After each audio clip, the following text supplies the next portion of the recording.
جنت کی صفتیں، جنت کی نعمتیں بیان کی ہیں، ان کا تذکرہ آپ کے سامنے رکھنا چاہتا ہوں۔ سورۃ محمد سے ایک آیت تلاوت کرتا ہوں، پڑھتا ہوں، جس میں اللہ تعالیٰ نے جنت کی نہروں کا تذکرہ کیا ہے جو ہم پچھلے جمعے بیان نہیں کر سکے تھے۔ فرمایا مثل الجنت التي وعد المتقون فيها أنهار من ماء غير آسن وأنهار من لبن لم يتغير طعمه وأنهار من خمر لذة للشاربين وأنهار من عسل مصفى۔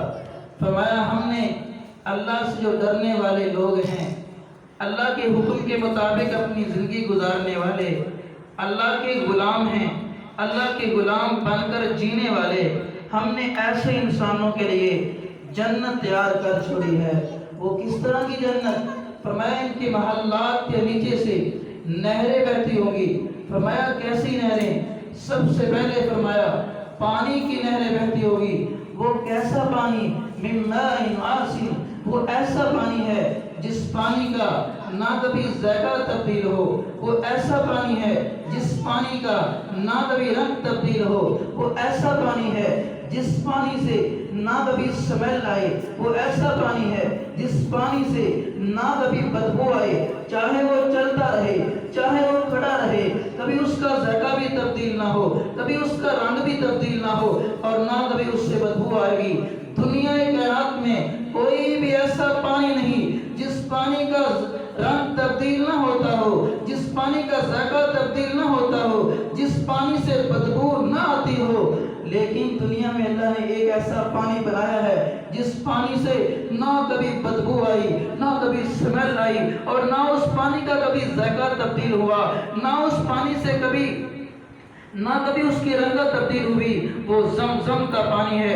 آج سے تقریباً صدیاں بیت گئی، اللہ کے پیارے خلیل کے بیٹے نے جہاں اپنی ایڑی کو رکھا، خالق و مالک نے فرشتے کو بھیجا، اپنا پر زمین پر مارا، ایسا چشمہ چلا پانی کا جو نہ کبھی ختم ہوا اور نہ قیامت کی در و دیوار تک ختم ہوگا، نہ کبھی اس کا ذائقہ تبدیل ہوتا ہے، نہ کبھی اس کا رنگ تبدیل ہوتا ہے، اور نہ کبھی اس سے سمیل آتی ہے۔ فرمایا یہاں پر بس نہیں، قیامت کی در و دیوار تک ہم نے زمزم کو برکت کا ذریعہ بنا دیا ہے۔ یہاں پر بس نہیں، جو اسی کو پی گا شفا حاصل کرے گا، جو اسی کو پیے گا اس کی زبان سے نکلنے والے کلمات کو، دعا کو اللہ قبول کریں گے۔ مثل الجنت التي وعد المتقون فيها انہار من ماء غیر آسن۔ ہم نے جنت میں ایسی نہریں پانی کی تمہارے لیے تیار کی ہیں جن سے کبھی سمیل نہ آئے، جن کا کبھی ذائقہ تبدیل نہ ہو، جن کا کبھی رنگ تبدیل نہ ہو۔ فرمایا یہاں پر بس نہیں، وَأَنْهَارٌ مِّن لَبَنٍ لَمْ يَتَغَيَّرْ طَعْمُهُ، اور ہم نے تمہارے لیے جنت میں انسانوں دودھ کی نہریں چلا دی ہیں۔ کن کے لیے؟ جو میرے غلام ہیں، میرے غلام ہی بن کر زندگی کو بسر کرنے والے۔ دودھ کی نہریں ہم نے چلائی، ایسی چلائی، ایسی چلائی، نہ کبھی اس کا رنگ تبدیل ہو، نہ کبھی اس کا ذائقہ تبدیل ہو، نہ کبھی وہ خراب ہو۔ وَأَنْهَارٌ مِّن خَمْرٍ لَذَّةٍ لِلشَّارِبِينَ۔ فرمایا دنیا کائنات میں شراب کو حرام سمجھ کر اس کو چھوڑ دینے والا، شراب کے قریب بھی نہ جانے والا، اللہ کی حدوں کو پامال نہ کرنے والا، ایسے انسانوں کے لیے ہم نے جنت میں شراب کی نہریں تیار کر چھوڑی ہیں۔ وہ کیسی شراب؟ وَأَنْهَارٌ مِّن خَمْرٍ لَذَّةٍ لِلشَّارِبِينَ۔ فرمایا اس کی لذت کے کیا کہنے، دنیا کائنات کی کوئی بھی نعمت اس کا مقابلہ نہیں کر سکتی۔ تم دنیا کی شراب پیتے ہو، تمہاری عقل مفلوج ہو جاتی ہے۔ تم دنیا کی شراب پیتے ہو، تمہاری عقل جواب دے جاتی ہے۔ تم دنیا کی شراب پیتے ہو، تمہیں ماں اور بہن کی تمیز نہیں رہتی۔ تم دنیا کی شراب پیتے ہو، تمہیں بیٹی کی تمیز نہیں رہتی۔ تم دنیا کی شراب پیتے ہو، تمہیں بیٹی اور بیوی کی تمیز نہیں رہتی۔ تم دنیا کی شراب پیتے ہو، تمہیں غیر کی اور اپنے کی تمیز اور پہچان نہیں رہتی۔ تم دنیا کی شراب پیتے ہو، تمہیں دوست کی اور دشمن کی پہچان نہیں رہتی۔ ہم نے جنت میں شراب ایسی رکھی ہے جس میں تمہارے ایک کی پہچان کر سکو، اور تمہاری عقل بھی ٹھیک رہے گی، اور تم حشاش بشاش ہو جاؤ گے پینے کے بعد۔ مثل الجنت الذی وعد المتقون فیہا انہار من ماء غیر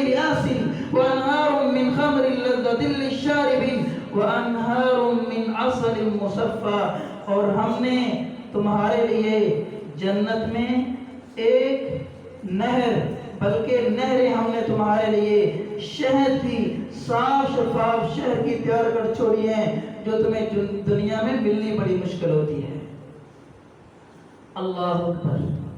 فرمایا انسانوں، ہماری کتاب میں جنت کے تذکروں کو پڑھ کر تو دیکھو، ہم نے ساری نعمتیں کن کے لیے بنائی ہیں؟ جو اللہ سے ڈرنے والے، متقی ہیں، پرہیزگار ہیں، جن کے دلوں میں میرا خوف ہے۔ یہاں پر بس نہیں، آئیے پیارے نبی کریم علیہ السلام نے اپنی حدیث مبارکہ میں جنت کی صفات کس طرح بیان کی ہیں اور آپ نے ترتیب کیسے بیان کی ہے۔ آپ نے فرمایا کہ جنت میں سب سے پہلے کون سا انسان داخل ہوگا، اس بات کی بھی وضاحت نبی کریم علیہ السلام نے بیان کر دی ہے۔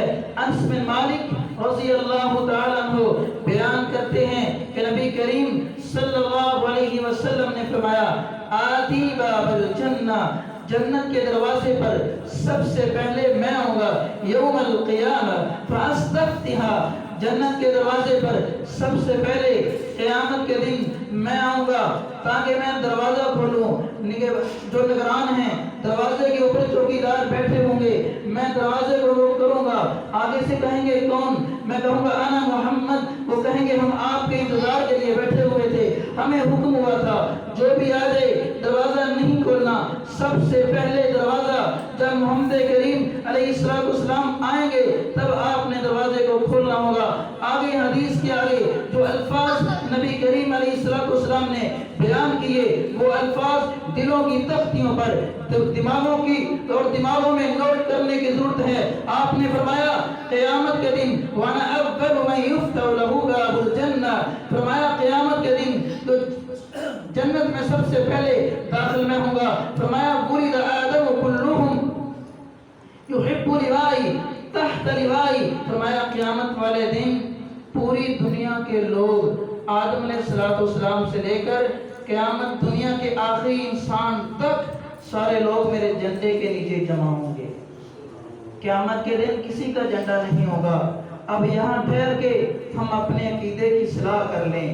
نبی کریم علیہ السلام جب آپ دنیا میں تھے، لوگ آتے آپ کے ہاتھ پر بیعت کرتے، ہم نے آپ کی رسالت کو مانا، ہم نے اللہ تعالیٰ کی توحید کو مانا اور ہم آپ کے طریقے کے مطابق زندگی کو بسر کریں گے، تو آپ لوگوں کے ہاتھ پر بیعت کیا کرتے۔ میرے محترم بھائیوں اور میرے محترم بزرگوں، اب بیعت کرنے کا زمانہ گزر چکا ہے، وقت ختم ہو چکا ہے، اب بیعت کرنے کا وقت نہیں۔ اب کس چیز کو ہم نے ہاتھ میں پکڑنا ہے؟ وہ قرآن ہے، وہ حدیث ہے، جس کو نبی کریم علیہ السلام نے جاتے وقت کہا تھا، میرے صحابہ کرام میں تمہارے پاس دو چیزیں چھوڑ کے جا رہا ہوں، ترکت فیکم امرین لن تضلوا ما تمسکتم بہما کتاب اللہ وسنت رسول اللہ، میں تمہارے پاس دو چیزیں چھوڑ کے جا رہا ہوں، اگر تم ان کو چھوڑو گے نہیں تم گناہ پڑا نہیں جاؤ گے، جب تک تم ان کو پکڑے رہو گے تم کبھی بھی گمراہ نہیں ہوگے۔ اگر تم نے قرآن حدیث کو چھوڑ کر کسی اور چیز پر عمل کرنا شروع کر دیا، اپنا نصاب اس کو سمجھ لیا اور شریعت آپ نے اس کو بنا لیا، آپ نے اپنی زمین پر جہاں رہتے ہو حکومت میں کہا، آپ نے کہا کہ اس کے مطابق شریعت چلے گی، اس کو شریعت کا حصہ بناؤ، اس کے مطابق قانون چلے گا، فرمایا یاد رکھو پھر تم گمراہ ہو جاؤ گے، پھر تم دنیا میں ذلیل و خوار ہو جاؤ گے۔ آج مسلمان دنیا میں اس لیے ذلیل و خوار ہو چکے ہیں کہ اپنے ہم نصاب کو بھول چکے ہیں، ہم قرآن کو بھول چکے ہیں، ہم حدیث کو بھول چکے ہیں۔ فرمایا میرے صحابہ قیامت کے دن کسی کا جھنڈا نہیں ہوگا، یہ سارے ہاتھ پر بیعت کرانے والے لوگوں سے کہنے والے آؤ ہمارے ہاتھوں پر بیعت کرو، قیامت کے دن آپ ہمارے ساتھ ہوں گے، جھنڈا ہمارا ہوگا، آپ نیچے ہوں گے، سارے جھوٹے آدمی ہیں۔ حدیث بتلاتی ہے کہ پیارے پیغمبر نبی کریم علیہ السلام نے فرمایا کوئی بھی نبی ایسا نہیں ہوگا جس کے ہاتھ میں جھنڈا ہوگا، کوئی بھی میرا امتی ایسا نہیں ہوگا جس کے ہاتھ میں جھنڈا ہوگا، صرف میرے پاس ایک جھنڈا ہوگا، ساری کائنات کے لوگ اس کے نیچے ہوں گے۔ نبی کریم علیہ السلام نے جنت کی صفات کو آگے بیان کیا۔ آپ نے فرمایا میرے صحابہ جس کی میں تمہیں جنت کی دعوت دیتا ہوں اس کی صفات دیکھو، اس جنت میں ہمیشہ ہی سارے انسان جوان رہیں گے. یدخل الجنت جدوا مہدن مکحلین، فرمایا وہ ایسی جنت ہے جس جنت میں جس طرح چھوٹے بچے ہوتے ہیں ان کے جسم کے اوپر بال نہیں ہوتے. فرمایا خالق کائنات نے انسانوں کے لیے جنت ایسی بنائی ہے جو جنتی ہمیشہ جوان رہیں گے، ان کے جسموں کے اوپر بال بھی نہیں ہوں گے. اور فرمایا یدخل الجنت ینعم ولا یبئس، فرمایا جنت ایسی ہے جس میں نہ تمہیں کبھی غم آئے گا نہ تمہیں کبھی دکھ پہنچے گا، وہاں تمہیں خوشیاں ہی خوشیاں آئیں گی. نبی کریم علیہ السلام نے فرمایا اس دنیا کو اللہ تعالیٰ نے مومن کے لیے قید خانہ بنا دیا ہے اور کافر کے لیے جنت بنا دیا ہے. مومن یہاں جس طرح قیدی ہوتا ہے اس طرح دنیا میں زندگی گزارتا ہے اور کافر جنت کی طرح اس کو جنت سمجھ کر زندگی گزارتا ہے. فرمایا دنیا میں مومن کو آزمائشیں آئیں گی، تکلیفیں آئیں گی، پریشانیاں آئیں گی، لیکن جنت میں اس کے لیے اللہ تعالیٰ نے نہ کوئی تکلیف چھوڑی ہے نہ کوئی پریشانی چھوڑی. فرمایا نبی کریم علیہ السلام نے صحیح مسلم کی حدیث ہے، آپ نے بیان کیا اللہ تعالیٰ نے جنتی لوگوں کی جو بیویاں بنائی ہیں فیہن قاصرات الطرف لم یطمثہن انس قبلہم ولا جان. فرمایا اللہ تعالیٰ نے جو بیویاں بنائی ہیں جنتیوں کی نہ انہیں کبھی جنوں نے چھوا نہ بھی کبھی انسانوں میں سے کسی نے چھوا اور بڑی حیادار ہوں گی. صحیح مسلم کی روایت نبی کریم علیہ السلام نے فرمایا ایک عام جنتی کے لیے اللہ تعالیٰ نے موٹی آنکھوں والی 2 حوریں رکھی ہیں. موٹی آنکھوں والی 2 حوریں، اس آدمی کی اگر بیوی جنتی ہے وہ بھی ساتھ ہوگی. اللہ تعالیٰ 2 حوریں موٹی آنکھوں والی ایک جنتی کو عطا فرمائیں گے. اور اسی طرح نبی کریم علیہ السلام نے فرمایا جو اللہ کے راستے میں نکلا، اللہ کے راستے میں شہید ہوا، لڑتا لڑتا اپنے سر کو کٹوا دیا، فرمایا جو شہید آدمی ہے اس کے لیے اللہ تعالیٰ نے 72 حوروں کا انتظام کر چھوڑا ہے. 72 حوریں عام جنتی کو نہیں ملنی، 72 حوریں شہید کو ملنی ہیں جس نے دنیا کو چھوڑ دیا، ہر چیز کو چھوڑ دیا، اللہ کے راستے میں نکلا، اپنی گردن کو کٹا دیا. فرمایا جو ایسا آدمی ہے ایسے آدمی کے لیے خالق و مالک نے 72 حوروں کا انتظام کیا ہے. 72 حوریں اور جو عام جنتی ہے اگر وہ خواہش کرے گا اللہ اسے اور بھی دیں گے، کیونکہ قرآن کہتا ہے، آپ علیہ السلام کا فرمان ہے جو بھی جنتی خواہش کرے گا خالق و مالک اس کی خواہش کو پورا کریں گے. نبی کریم علیہ السلام نے بے شمار اہل جنتیوں کی صفتوں کو بیان کیا ہے. آپ نے فرمایا جنت میں جمعے والے دن بازار لگا کرے گا، سارے جنتی بازار میں جایا کریں گے. جب وہ بازار میں جائیں گے شمال کی طرف سے ایک ہوا چلے گی اور جو مٹی ہوگی جنت کی وہ کستوری کی ہوگی، وہ ان کے جسموں کے اوپر پڑے گی. جب وہ بازار سے واپس ہو کر اپنے گھر میں آئیں گے ان کی بیویاں حوریں ان سے کہیں گی اللہ کی قسم آپ تو پہلے سے بھی زیادہ خوبصورت ہو چکے ہیں. وہ کہیں گے جب ہم آپ کو چھوڑ کر گئے تھے اللہ کی قسم آپ پہلے سے بھی زیادہ خوبصورت ہو چکے ہیں. نبی کریم علیہ السلام نے فرمایا حیادار جو لوگ ہیں، حیادار جو انسان ہیں ان کے لیے اللہ تعالیٰ نے جنت میں ایسی پاکیزہ عورتیں رکھی ہیں. بازار میں جائیں گے، جب بازار سے واپس آئیں گے ان کی خوبصورتی چہروں کی جسم کی بڑھ چکی ہوگی. جب وہ اپنی بیویوں کے پاس جائیں گے حوروں کے پاس ان کی بھی خوبصورتی بڑھ چکی ہوگی. اور نبی کریم علیہ السلام نے جنت میں جانے کا راستہ بھی بیان کیا ہے. جنت میں جانے کا راستہ کیا ہے خالق و مالک نے اپنے قرآن میں بیان کیا ہے. فرمایا مثل الجنت التي وعد المتقون، وہ جنت کی صفتوں کو بیان کیا جس جنت کا وعدہ خالق و مالک نے متقیوں سے پرہیزگاروں سے کیا ہے. تلک الجنت التي نورث تلک الجنت التي نورث من عبادنا من كان تقيا.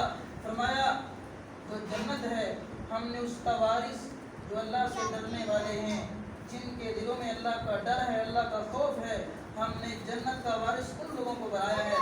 وَأَمَّا مَنْ خَافَ مَقَامَ رَبِّهِ جَنَّتَانِ، اور فرمایا جو اللہ تعالیٰ کے سامنے کھڑا ہونے سے ڈر گیا، ہم نے جنت کا وارث اس کو بنا دیا ہے۔ فرمایا اور جو انسان اللہ کے سامنے کھڑا ہونے سے ڈر گیا، وَأَمَّا مَنْ خَافَ مَقَامَ رَبِّهِ جَنَّتَانِ، ایسے انسان کو ہم 2 جنتیں عطا فرمائیں گے۔ جو اللہ تعالیٰ سے ڈر کر زندگی کو گزارتا ہے، اور جنت کا دوسرا راستہ کیا ہے؟ نبی کریم علیہ السلام نے فرمایا دوسرا راستہ جنت میں جانے کا میری اطاعت ہے، میری فرما برداری ہے۔ فرمایا کل امتی یدخلون الجنت الا من ابا، فرمایا جنت میں سارے لوگ جائیں گے مگر جس نے میری جنت میں جانے سے انکار کیا وہ جنت میں نہیں جائے گا۔ صحابہ نے کہا کون سے؟ فرمایا فمن اطاعنی دخل الجنہ ومن عصانی فقد ابا، جس نے میری فرما برداری کی، میری اطاعت کی، میرے حکم کے مطابق اپنی زندگی کو گزارا، میرے حکم کے مطابق اس کا لباس تھا اور میرے طریقے کے مطابق اس کا چہرہ تھا، میرے طریقے کے مطابق وہ کاروبار کرتا تھا، پیغمبر نے کاروبار بھی کیا، ہر کام کا طریقہ نبی کریم علیہ السلام نے بتایا ہے۔ فرمایا وہ جو انسان ہے میری اطاعت کرنے والا وہ جنت میں داخل ہو جائے گا۔ محترم سامعین کرام، یہ 2 راستے ہیں جنت میں جانے سے، اللہ سے ڈرنے والا انسان اور نبی کریم علیہ السلام کی اطاعت فرما برداری کرنے والا۔ جو آپ کی اطاعت کا راستہ ہے وہی ہمیں جنت میں لے جائے گا۔ اللہ تعالیٰ ہمیں قرآن و حدیث کو سمجھ کر عمل کرنے کی توفیق عطا فرمائے۔ وما علینا الا البلاغ۔